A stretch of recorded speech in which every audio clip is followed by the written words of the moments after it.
tell you just a short little story? Tell me a story. I was in Germany a few years ago at the press launch of the new Volkswagen Touareg, as the British say, and they have different waves come in. American journalists, European journalists. And I was obviously on the American wave, so I got to drive the hybrid, and I got to drive the diesel, which is a 6-cylinder, and then I accidentally got into this Touareg, and I floored it, and it like pushed my face back like this. It was like, oh my God, what the heck is that? And I did not know this, but in Europe they get an 8-cylinder. That's right, they do. They get all the good stuff in Europe, don't they? 8-cylinder diesel, and the amount of torque that thing produced was greater than like an American dually. And that's where I became sold on diesels and torque versus gas and horsepower. I mean, horsepower is important. You know, top speed, of course, V8, Hemi sound, all that is great, but there's nothing like a lot of torque.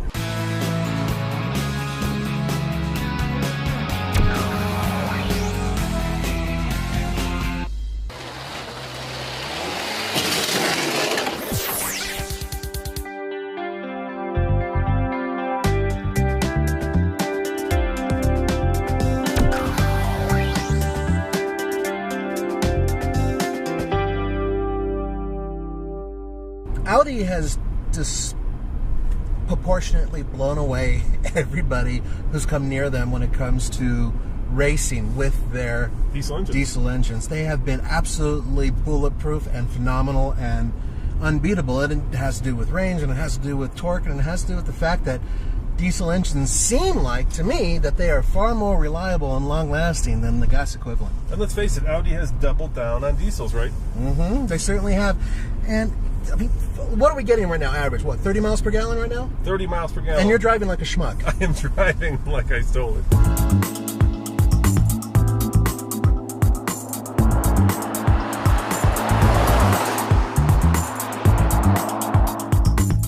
There can be no doubt that this is an Audi. You've got the classic big grille, and of course, if the headlights were on, you would see these cool LEDs. Now, Audi is probably the best in terms of doing LED bling on cars, and they change it quite often, which makes it very obvious and very relevant when you're driving last year's model because, well, the front headlight surrounds change. I think that's brilliant, Nathan, because it gives people a reason to buy a new Audi. How about the back of the car? The back of the car, once again, Audi tasteful. They just have a way of styling cars that's just never overwrought, right? And frankly speaking, this deserves a slap because it's beautiful. And you know, with Audi, white is definitely the new black. This is a fantastic engine. Check this out. This V6 TDI puts out 240 horsepower, but more importantly, 428 pound-feet of torque. It's fed to a 8-speed automatic transmission. And it's a 3-liter. Now, here's a question for you, Nathan. What is the last 3-liter turbo diesel that we tested? Oh, the Ram. That's right. It's got the same. And how many pound-foot of torque did that have? 420. So this actually has 8 more. This should be faster. It should be a rocket. Get everything you want out of your SUV, your crossover, with very little loss. Yes, diesel's more expensive, but the payoff is you get so much torque, you're actually getting a benefit. Yeah, I mean, I'm going to floor it right now. A little bit of turbo lag. And then it's linear, and it just pushes you back harder and harder and more and more. Just effortless power. You just feel like at any moment you can pass the car next to you in case there's an opening in traffic. You can, well, pull a horse trailer if you had to, and you can do it all in style and comfort.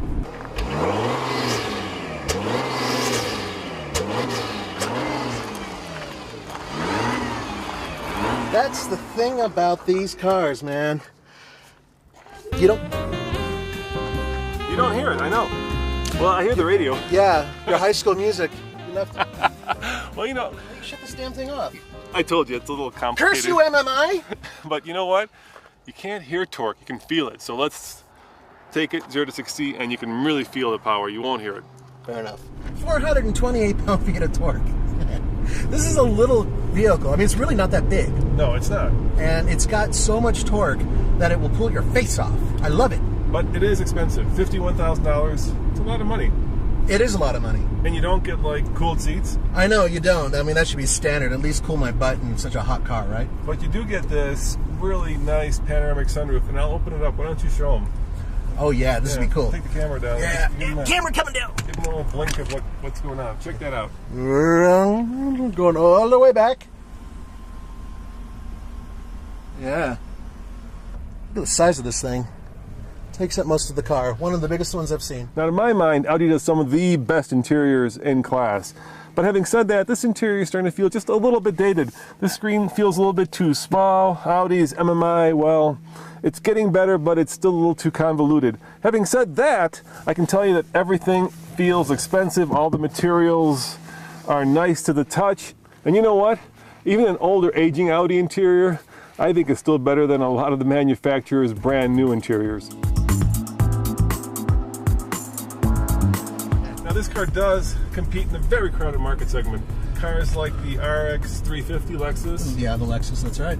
BMW, of course, the X3, Mercedes-Benz GL. The Cadillac SRX. Yeah, K.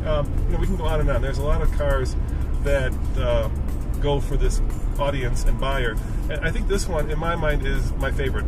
It drives not quite like a sports car, but certainly sporty. You can really feel what the wheels are doing. There's a great sense of comfort, yet at the same time, it's in that kind of German Autobahn way, sporty, that it feels like if you wanted to flog it around a canyon, it would be happy to dance with you. I call it the Schnell Diesel. The weight on the steering is ideal, especially for a crossover, and the seating position is excellent. The seats are very comfortable. It has 19-inch wheels with Scorpions on them, right? Yeah. These Scorpions are mud and snow, and they still have relatively good grip. Right, here comes the breeze. So, look at this. Look at that. Yep. A little bit of scrub, but I came out of the corner. Well, because like, you can feel the rear end pushing you around the corner as well, which is something you're not going to feel in a lot of the competition. Against Get It Out, because Roman's driving like an idiot and I'm terrified.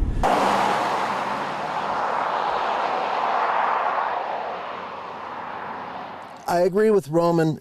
This is a fantastic interior. With that said, the back seat is a little tight, so I'm sitting behind myself, and frankly, I'm losing a little bit of knee room, so it's a little tight. Also, my feet kind of get stuck underneath the seat, just a little bit. Nathan, no one cares. Get in the trunk. They care. Yeah, check out the trunk, though. This is amazing. Big enough for almost 3 Nathans. Now that's trunk space. Kyle wants me to shut it, so I'm shutting it. Curse you, Kyle.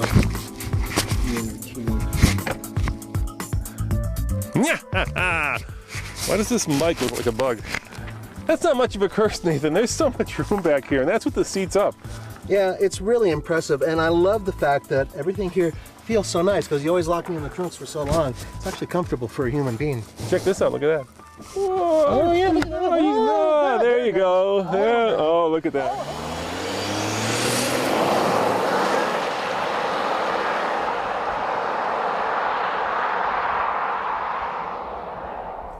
All right, 0 to 60 in the Audi Q5 with the diesel. Now we are at a mile above sea level as always. I've got the air conditioner off. I've got it in sport mode. I do have paddle shifters, but I'm not going to use them because they tend to be slower than the car can shift itself. So here we go. There it goes. Oh, there goes the power. And here comes 60 right there. Look at that. Look at that, ladies and gentlemen. That is crazy fast. 7.18 seconds to 60. And if you were at sea level, you could easily subtract a second from that. So you'd be at about 6.18. It's holding gears nicely. I do like this 8-speed transmission. Once again, in sport mode. So here we go, one more time, with the camera pointing at the tachometer. All right, so we can go a little faster. Waiting for that to reset. Give it a little brake torque. Oh yeah. Look at it pop those gears. 50 and 60 right there. Oh, identical. That is unusual to get the exact same time, 7.18. Well, no launch control needed. 7.18 is what this car got. Nathan bet me 7.5. He was close, but I went a little faster. So on the TFL scale of buy it, lease it, rent it, or forget it, Nathan, I have no doubts this is a buy it because of the power and the fuel economy. I absolutely agree. Folks, the time has come. More vehicles should have a diesel engine, especially one like this. Torque, gas mileage, good power, speed. quiet. It's a fantastic power plant. I say, buy it. As always, this is Roman and Nathan saying thanks for watching. Remember, stay tuned after the close for a very special announcement coming up this weekend. See you next time on the Fastlane Car. Ciao.